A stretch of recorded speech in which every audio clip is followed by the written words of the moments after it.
vous êtes au centre médico-chirurgical Les Cèdres à Brive-la-Gaillarde. Aujourd'hui, nous avons expérimenté un nouvel outil qui permet de faire un bilan en une dizaine de minutes de la santé cardiovasculaire des personnes. Donc, formation de nos IDE ce matin. Et cet après-midi, nos salariés ont commencé à tester ce nouveau produit et à partir de demain, ce sont les entreprises qui vont venir découvrir cet outil très innovant, très facile de manipulation et même nous, on est surpris des résultats que cela peut donner en aussi peu de temps.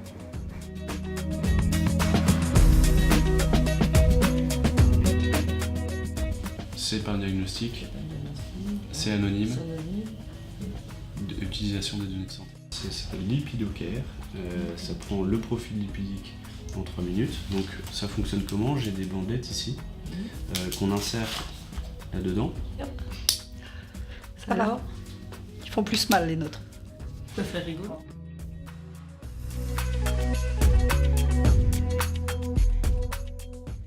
Là pour vous donner un diagnostic sur les résultats, mais surtout de la prévention au niveau alimentaire, activité physique, au niveau alcool, le tabac, qui est des sujets assez tabous, enfin pas tabous mais d'actualité, et on essaye déjà de faire de la prévention là-dessus pour qu'il y ait moins de risques.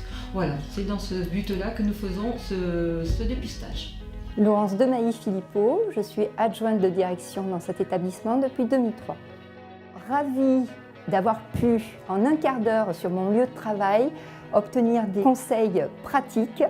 Et je pense que c'est une très bonne initiative de la direction d'avoir fait ce genre de proposition aux salariés de l'établissement. Et je pense que le renouvellement fera l'unanimité auprès du personnel. Bonjour, je suis Josiane Delahaye, coordinatrice des risques associés aux soins. Je pense que cette expérience est très positive dans le cadre de la prévention en général. Nous avons déjà beaucoup de chance en France d'avoir de la prévention gratuite et maintenant sur le risque cardiovasculaire est très positif puisqu'on en trouve peu. Et de plus, venir dans le cadre de notre travail, c'est possible pour nous puisque très court. En un quart d'heure, on a vu et mon cholestérol, mes triglycérides, mon surpoids, ma tension, tout ce que j'attendais d'un bon bilan cardiovasculaire. Je m'appelle Casimir Oglu, je suis responsable qualité à la clinique des Cèdres.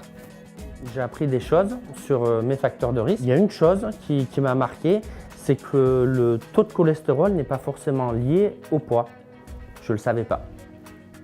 Alors Philippe Lamaze travaillait dans la production d'énergie hydraulique. Je pense que ça peut être utile pour les entreprises parce que le rôle d'une entreprise, c'est quand même de veiller à la santé physique et mentale de ses salariés. Alors là, on n'est pas sur le mental, on est sur le physique. Ça peut être intéressant pour les entreprises qui ne poussent pas si loin les diagnostics santé de leurs salariés, de s'orienter vers ce genre de tests. Ida Lirène, je suis infirmière coordinatrice dans le service de médecine.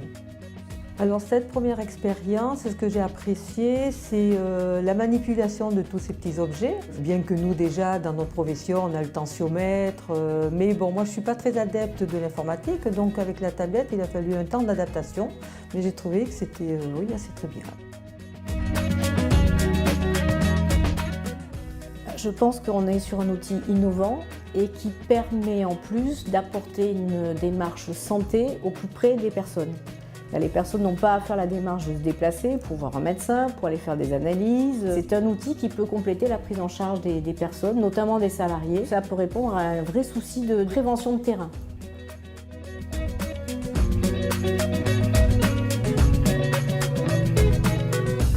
On répond quand même à un vrai souci de préoccupation de certains chefs d'entreprise sur les conditions de travail, sur l'amélioration de la qualité de la vie au travail, sur l'amélioration de la santé au travail. Bon, il faudra peut-être un petit peu de recul après cette semaine de manifestations pour voir leur réaction, voir également comment les collectivités locales s'approprient cet outil. Est-ce qu'on peut en faire un levier social aussi par rapport à certains types de populations? Je pense que tous les champs du possible sont ouverts. C'est trop tôt pour se prononcer, mais moi je pense qu'on peut faire beaucoup de choses avec ce petit outil.